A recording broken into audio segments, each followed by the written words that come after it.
আজ আমি আপনাদেরকে 3টি প্রশ্ন করব।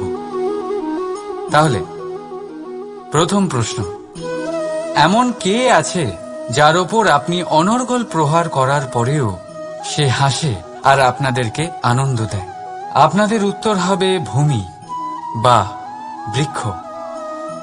দ্বিতীয় প্রশ্ন, এমন কে আছে যে আপনার কিছু না বলাতেও সব জেনে যায়, সব বুঝে যায় আর নিঃস্বার্থভাবেই আপনার সাহায্য করতে থাকে? এবার আপনাদের উত্তর হবে ভাই বা বন্ধু। আর তৃতীয় প্রশ্ন, এমন কোন ভগবান আছেন যিনি নিজে বিষ পান করে আপনাকে জীবনের অমৃত প্রদান করেন? আপনি হয়তো উত্তর দেবেন মহাদেব। যদি আপনার উত্তর এইগুলি হয় তাহলে সেই উত্তর ভুল। এই সমস্ত প্রশ্নের একটাই সঠিক উত্তর আছে, আর তা হল মা। স্তন্য পান করার সময় আপনি পা দিয়ে কত তাকে মেরেছেন, কিন্তু তাও উনি হাসি মুখে আপনাকে আশিস দিতে থেকেছেন। আপনি কিছু না বললেও উনি সব জেনে যান, আর এই জীবনের কঠিন পরিস্থিতির বিষ পান করে আপনাকে সুখের অমৃত দেন। এই জীবনে আপনি যাই করে নিন না কেন, মায়ের ঋণ কখনো পরিশোধ করতে পারবেন না। যদি কিছু করতে চান তবে জীবনের আনন্দের মধ্যে, অনুভূতির মধ্যে আর ধন্যবাদের মধ্যে নিজের মাকে মনে রাখবেন, আর আমার সাথে ভালোবেসে বলবেন রাধা রাধা। মানুষ সর্বদা ফলাফলের কথা ভাবেন, যে আমি যা করতে চলেছি তার ফল কি হবে, তার পরিণাম কি হবে। কিন্তু এর চিন্তা কেন? কারণ কর্ম যদি শুভ হয় তাহলে তার পরিণাম খারাপ হতেই পারে না। শুভ চিন্তা নিয়ে যারা কর্ম করেন তাদের ফলের চিন্তা কিসের? যারা ফুল বিক্রি করেন তাদের মাঝে সাঝে কাঁটা নিশ্চয়ই ফোটে, কিন্তু সুগন্ধ তাদের হাতে থেকেই যায়। হীরের সন্ধানে কয়লার খনিতে নামা ব্যক্তি কালিমা লিপ্ত হয়ে গেলেও তার হাতে হীরে অবশ্যই থাকে। তাই শুভ চিন্তা নিয়ে কর্ম করে যান, পরিণাম শুভই হবে। আর ভালোবেসে বলুন রাধা রাধা। কিছু পাখিদের লক্ষ্য করি আমি, জীবন ভোর বাসা বানাতে থাকে। এখান থেকে ডাল কুড়িয়ে, ওখান থেকে পাতা কুড়িয়ে, সর্বদা এই কাজেই ব্যস্ত থাকে যাতে নিজের বাসা বানাতে পারে। আর এই কাজে এত মগ্ন থাকে যে নিজেদের ডানার অস্তিত্বের বিষয় সম্পূর্ণভাবে ভুলে যায়। ভুলে যায় যে তাদের কাছে এক বিশাল আকাশও আছে ওড়ার জন্য। আর কোথাও এই জীবন বাসা বানাতে বানাতে ভস্ম হয়ে যায়। আমাদের মানুষের সাথেও এমনই হয়। জীবন যাপনের জন্য অর্থ অর্জন করতে করতে এত ব্যস্ত হয়ে যায় যে ভুলেই যাই যে আমাদের জীবন যাপনও করতে হবে। অর্থ জীবন ধারণের জন্য হয়, জীবন ধারণ অর্থের জন্য নয়। তাই বলছি, শুধু বাসা বানাতে থাকবেন না, নিজেদের ডানাগুলি মেলুন আর উড়ান দিন এই খোলা মহাকাশে। আর ভালোবেসে বলুন রাধা রাধা। একটি পিঁপড়ের আয়ু অত্যন্ত কম হয়, 2 দিন বা খুব বেশি হলেও 1 সপ্তাহ, ব্যাস। কত কম ভোজনের দরকার পড়ে ওদের, কিন্তু তাও সে চলতে থাকে, কর্ম করতেই থাকে। আগামী প্রজন্মের স্বাচ্ছন্দ্যের জন্য কখনো থেমো না, কর্ম করে যাও, চলতেই থাকো। কিছু না পেলেও পথ চলায় পারদর্শী হয়ে উঠবে। লক্ষ্যে না পৌঁছলেও একজন ভালো যাত্রী হতে পারবে।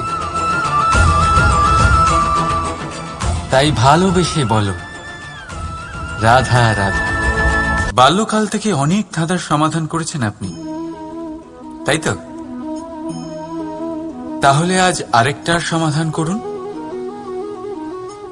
বলুন আপনার জীবনে এমন কি আছে যেটা আপনার সবচেয়ে বড় বন্ধু আর আপনার সবচেয়ে বড় শত্রু।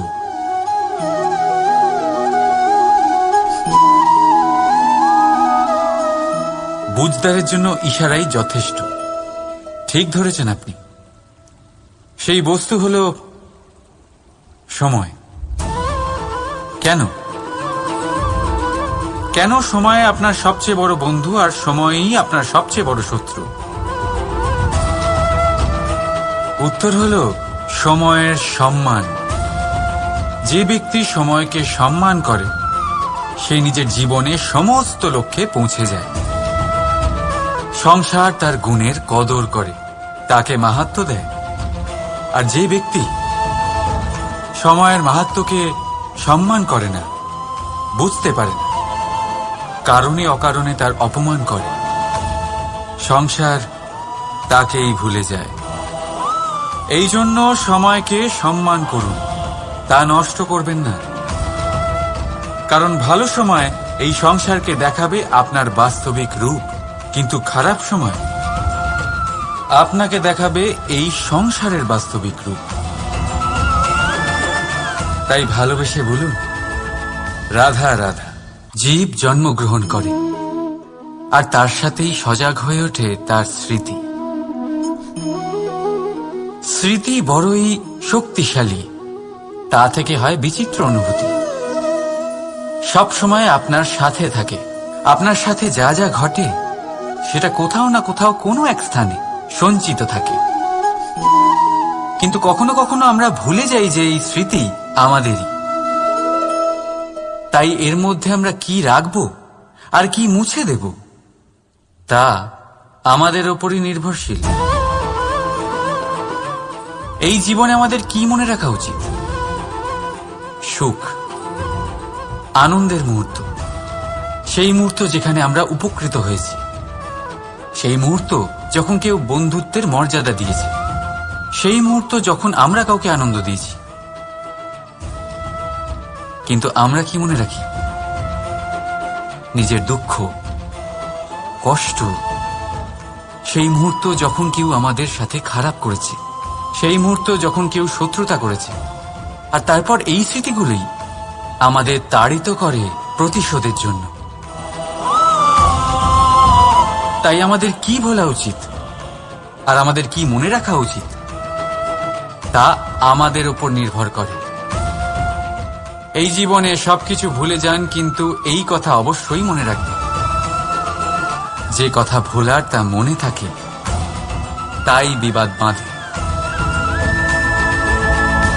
তাই ভালোবেসে বলুন রাধা রাধা। কখনো বটবৃক্ষ দেখেছেন? কি বিশালাকায় হয়। কখনো কখনো ভয় করে যে এই ভারী ডালগুলির ভার এই বৃক্ষ বহন করতে পারবে তো। আশ্চর্যের বিষয় হলো এই যে সেই মানুষই কখনো নিজের পেট ভরাতে পারে না। কেন? এর কারণ হলো লোভ। এই সংসারে যে কোনো প্রাণী, তা সে শাকাহারী হোক বা মাংসাশী, সেইটুকুই স্বীকার করে যাতে সে বাঁচতে পারে, কিছু জমিয়ে রাখে না। কিন্তু মানুষ সারা জীবন শুধু জমাতেই থাকে, কিন্তু তাও না নিজের মনের খিদে মেটাতে পারে আর না শরীরের। তাই যদি কিছু জমাতেই হয়, জমান সৎকর্ম আর নাম, নয়তো এই সংসার থেকে খিদে নিয়েই ফিরে যেতে হবে। তাই ভালোবেসে বলুন রাধা রাধা। আমাদের জীবনে শিক্ষকের অবদান অনস্বীকার্য।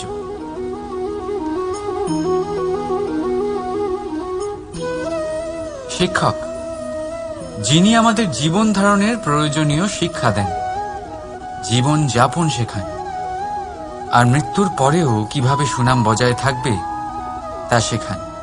কিন্তু যদি কেউ এই প্রশ্ন করে যে আমাদের জীবনে সবচেয়ে বড়, সবচেয়ে গুরুত্বপূর্ণ শিক্ষক কে, তাহলে কেউ বলবেন মা। কারণ এই সংসারে মায়ের থেকে বেশি শিক্ষা আর কে দিতে পারেন। কেউ বলবেন অধ্যাপক, কারণ অধ্যাপকই আমাদের অস্ত্র আর শাস্ত্রে শিক্ষা দেন। আবার কেউ বলবেন বন্ধু। কিন্তু এই তিনজনের মধ্যে একটা মিল আছে। এরা প্রথমে আপনাকে শেখান আর তারপর আপনাদের পরীক্ষা নিয়ে দেখেন যে আপনি কি শিখেছেন। কিন্তু বাস্তবে সবচেয়ে গুরুত্বপূর্ণ শিক্ষক হলেন তিনি, যিনি এর বিপরীত করেন, যিনি প্রথমে আপনার পরীক্ষা নেন, তারপর আপনাকে শেখান। নাকি বলবো পরীক্ষা দিতে দিতে আপনি নিজেই শিক্ষা লাভ করেন। এই শিক্ষক হল অভিজ্ঞতা। এই জন্য অভিজ্ঞ আর অভিজ্ঞতাকে সঙ্গে রাখলে এই জীবনে আপনাকে কখনোই অসফল হতে হবে না। তাই ভালোবেসে বলুন রাধা রাধা। জীবনে সময় যেমনই আসুক, আপনজনদের সঙ্গ অত্যন্ত প্রয়োজনীয়। সুখ হলে বেড়ে যায়, দুঃখ হলে ভাগ হয়ে যায়। আপনজনদের সাথে কিভাবে সময় কেটে যায় তা বোঝাই যায় না, তাই না? একবার ভেবে দেখুন, যদি আপনাকে এমন কোনো এক স্থানে রেখে আসা হয় যেখানে আপনার কোনো আপনজন নেই, আপনার কোনো আত্মীয় নেই, কোনো বন্ধু নেই, তাহলে কি হবে? প্রতিটা মুহূর্ত কতটা লম্বা মনে হতে শুরু করবে। ততক্ষণ মনে হবে যতক্ষণ না আপনি কাউকে আপনজন বানাচ্ছেন। এখন ভাববার বিষয় এটাই যে কে আপনার সেই আপনজন।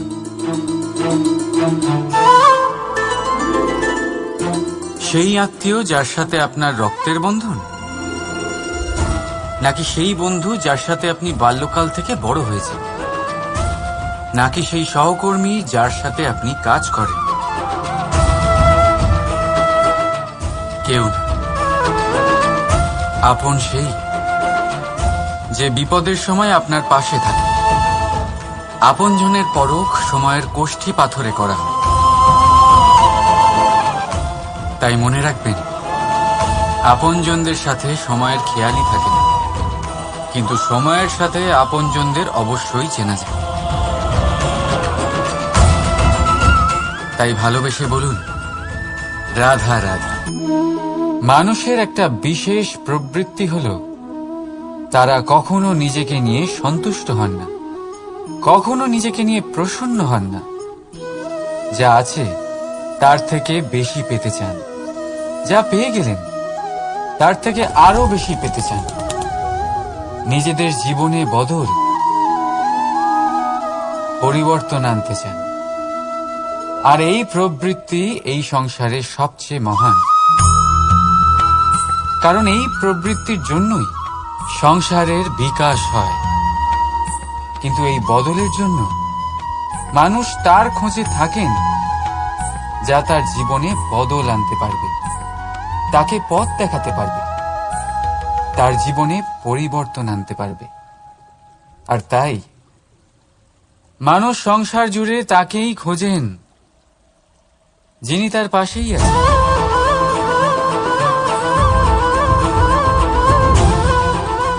বলুন তো কে? যদি কেউ আপনার জীবন বদলাতে পারে তবে তাকে আয়নায় দেখুন। আপনি নিজেই সে যে নিজের জীবন বদলাতে পারে, নিজেই নিজের পথপ্রদর্শক হতে পারেন, জীবনে বদল আনতে পারেন, পরিবর্তন আনতে পারেন। তাই চিনুন নিজের অন্তরের শক্তিকে, আর এটা বিশ্বাস করুন যে এই সংসারে আপনার থেকে বেশি শক্তিশালী আর কেউ নেই। জীবন বদলে যাবে আপনার। আর অন্ধবিশ্বাস নয়, আত্মবিশ্বাসের হাত ধরুন। আপনার সমস্যা আপনা থেকেই দূর হয়ে যাবে। তাই ভালোবেসে বলুন রাধা রাধা। জীবনে কিছু করে দেখাতে হলে আকাশের সেই সীমা ছুঁতে হবে যে সীমা ছোঁয়ার কথা আপনি কখনো ভাবতেও পারেন না। তাহলে নিজের মধ্যে এই 3টি গুণ সম্মিলিত করুন। প্রথম, নিজের লক্ষ্যে পৌঁছবার ইচ্ছে, একাগ্রতা। এ আপনার দ্বারা এমন কাজ করাতে পারে যা আপনি কখনো করতে পারবেন না। দ্বিতীয়, সাহস, সমস্যার সমাধান করার ক্ষমতা। এটা আপনার দ্বারা তাই করাতে পারে যা আপনি সত্যিই করতে চান। আর তৃতীয় হলো অভিজ্ঞতা। অভিজ্ঞতা আপনাকে বলে দেবে আপনার কি করা উচিত আর কি নয়। তাহলে যিনি ইচ্ছে, সাহস আর অভিজ্ঞতা এই 3 গুণকে সম্মিলিত করতে পেরেছেন, তাদের জন্য সংসারে এমন কোনো কাজ নেই যা তারা করতে পারেন না। তারা সর্বদা প্রসন্ন হয়ে বলেন, রাধা রাধা। স্বপ্ন আর লক্ষ্য একই মনে হয়। এই দুইয়েরই কথা মানুষ কল্পনা করেন। এই দুই মানুষ অর্জন করতে চান। আর এই দুই পূর্ণ হলে মানুষ নিজেকে অত্যন্ত ভাগ্যবান বলে মনে করেন। কিন্তু এই দুইয়ের মধ্যে পার্থক্য আছে।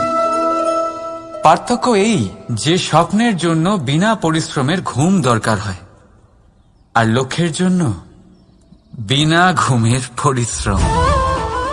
যে ব্যক্তি ঘুমের মধ্যে স্বপ্ন দেখতে থাকেন, জেগে ওঠার পর তার হাত খালি থেকে যায়।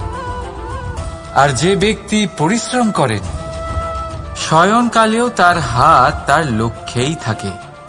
তাই যদি স্বপ্নও দেখতে হয়, তাহলে লক্ষ্য জেনে পরিশ্রম করুন আর ভালোবেসে বলুন, রাধা রাধা। ইচ্ছে, সিদ্ধান্ত আর নিশ্চয়তা, এই শব্দগুলো আমরা আমাদের জীবনে অনেকবার শুনেছি, তাই না? জীবনে অনেক সময় অনেক কিছু পেতে খুবই ইচ্ছে করে, কিন্তু শুধু ইচ্ছে হলেই কি সবকিছু পাল্টায়? সবকিছু পাওয়া যায়? অনুর্বর জমিতে বাস করা ব্যক্তির মনে ইচ্ছে হয় যেন সে শীতল জল পায়, কিন্তু সে পায় না। যে এক কুয়ো খোঁড়ার সিদ্ধান্ত নিয়েছে, সে মাটি খোঁড়ার জন্য কোদাল অবশ্যই পেয়ে যায়। আর যে নিশ্চিত করে নিয়েছে, সে দেরি করে হলেও সেই শীতল জল অবশ্যই পেয়ে যায়। তাই জীবনে কেবল ইচ্ছে করবেন না, সিদ্ধান্ত নিন আর তারপর নিশ্চিত করুন, সব পেয়ে যাবেন। আর ভালোবেসে বলুন, রাধা রাধা। প্রদীপ জ্বালানোর কাজ বড়ই আনন্দদায়ক। উজ্জ্বলতার এই শিখা যেন আত্মার মধ্যে গিয়ে মনে উল্লাস ভরে দেয়।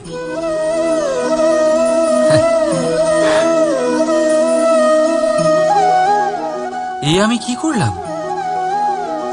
আমি একে নিভিয়ে দিলাম, অথচ এই দিয়েই আমি অন্য প্রদীপগুলি জ্বালিয়েছিলাম।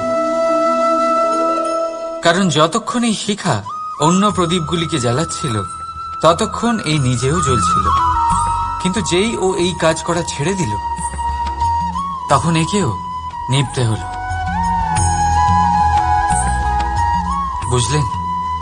সেরকমই জীবন হলো উজ্জ্বলতা দেওয়ার আরেক নাম। যদি জীবনে শুভ কাজ করেন, অপরের উপকার করেন, অন্যদের সহায়তা করেন, তাহলেই জীবিত থাকবেন। আর যেদিন এই কাজ করা আপনি বন্ধ করে দেবেন, শ্বাস প্রশ্বাস নেওয়া সত্ত্বেও মৃত হয়ে যাবেন। তাই যতক্ষণ শ্বাস চলছে, আশারূপী উজ্জ্বলতা ছড়াতে থাকুন। বিশ্বাস করুন, মৃত্যুর পরেও আপনি অমর থাকবেন। তাই ভালোবেসে বলুন, রাধা রাধা। যবে থেকে জীব প্রাণের অস্তিত্ব পেয়েছে, তবে থেকেই আরো একটি শব্দ জন্ম লাভ করেছে, সংঘর্ষ। জন্মলগ্ন থেকেই মানুষকে বাঁচার জন্য সংঘর্ষ করে যেতে হয়। কখনো নিজের লক্ষ্যে পৌঁছবার জন্য সংঘর্ষ করতে হয়, আর কখনো যা পেয়েছেন তাকে রক্ষার জন্য সংঘর্ষ করতে হয়। কিন্তু প্রত্যেকে একই অভিযোগ করে যে সংঘর্ষ করার সময় ভীষণ কষ্ট হয়। আপনি যোদ্ধা হলে প্রহার আপনাকে সহ্য করতেই হবে। সাঁতার শিখতে হলে জলে আপনাকে প্রবেশ করতেই হবে। পায়ের তলায় তাদেরই কড়া পড়ে যারা রোজ হাঁটেন, আর যারা হাঁটেন তারা নিজেদের লক্ষ্যে অবশ্যই পৌঁছন। তাই মনে রাখবেন, জীবন ততক্ষণই আছে যতক্ষণ কর্ম করবেন। তাই সংঘর্ষ করতে থাকুন, কষ্ট ভুলে যান, আর আমার সাথে ভালোবেসে বলুন, রাধা রাধা। মন, মানুষ, মান, এই তিনেরই প্রারম্ভ ম দিয়ে হয়, তাই না? কিন্তু আজ আমরা কথা বলবো মানের বিষয়ে। মানই সেই ভাব যা আমাদের মনকে সন্তুষ্ট করে। এই কলসিতে ভরা জলের মতন, যে জল এই পাত্রতে থাকার দরুন এর অস্তিত্ব বজায় থাকে। এবার মান থেকে আসে আত্মসম্মান আর অভিমান, আর এই দুইয়ের মধ্যে তফাৎ অনেক। যে জল এই পাত্রের মধ্যে সংরক্ষিত তা হল আত্মসম্মান, যা আমাদের মনের সম্বল, অবলম্বন, যা এই পাত্রের মধ্যে শীতল থাকে, আর যিনি পান করেন তাকেও শীতল রাখে। আর যে জল এই পাত্রের বাইরে উতলে পড়ে তা হল অভিমান, যা বাইরের উত্তাপে বাষ্প হয়ে উবে যায়। সর্বদা মনে রাখবেন, আত্মসম্মান আপনাকে দৃঢ় করে, আপনাকে শক্তি প্রদান করে, আর অভিমান আপনাকে দুর্বল করে দেয়। তাহলে কি হতে চান আপনি? আত্মসম্মানী নাকি অভিমানী? সিদ্ধান্ত আপনার। রাধা রাধা। পড়ে যেতে কোনো আপত্তি নেই, শুধু পড়লে পড়ো সেই জলের ফোঁটার মতো যা এই সংসারকে জীবন দান করে। আর সেই ওঠার মধ্যেও কোনো কৃতিত্ব নেই, যেখানে অন্য কারোর কাঁধের ওপর পা রেখে উঠতে হয়। নিজের অস্তিত্ব হারাতে কোনো ক্ষতি নেই, যদি তা সেই বীজের মতো হয় যা এক নতুন গাছের অস্তিত্বকে জন্ম দেয়। কিন্তু সেই অস্তিত্বের জন্মে কি লাভ যা অন্য কারোর স্বপ্নকে নস্যাৎ করে তৈরি হয়? ক্রোধে খারাপ কিছুই নেই, যদি তা কোনো দুষ্টকে সঠিক পথে চালনা করে। কিন্তু সেই মেনে নেওয়া, সেই দয়ায় কি লাভ যা আপনাকে দুর্বল করে? অর্থাৎ খারাপ বা ভালো কর্ম হয় না, শুধু সেটা কখন, কোন স্থানে, কিভাবে করা হবে সেই সিদ্ধান্ত খারাপ বা ভালো হয়। সঠিক সময় করলে তা হয় গুণ, নয়তো হয় ঘুণ, যা আপনাকে ভিতরে ভিতরে নষ্ট করে দেবে। রাধা রাধা। সব থেকে ভালো যুদ্ধ সেটাই যা কখনো লড়াই হয়নি, অর্থাৎ বোঝাপড়া, সন্ধি। সব আবশ্যক পরিস্থিতিকেই শুভ করা যায়। নিজের থেকে শক্তিশালীর সাথে যিনি সন্ধি করেন তিনি বিদ্বান, নিজের সমকক্ষের সাথে যিনি সন্ধি করেন তিনি গুণবান, আর নিজের থেকে দুর্বলের সাথে যিনি সন্ধি করেন তিনি দয়াবান। একটা যুদ্ধ আপনার একাধিক শত্রু তৈরি করতে পারে, কিন্তু একটা মীমাংসা আপনাকে একটা বন্ধু দিতে পারে। তাই হাতের মুঠো তখনই শক্ত করুন যখন যুদ্ধ এড়ানো অসম্ভব হয়ে পড়ে, নয়তো হাত বাড়িয়ে হাত মেলান, কারণ মিলনে যে সুখ, যাতনায় তা নেই। রাধা রাধা।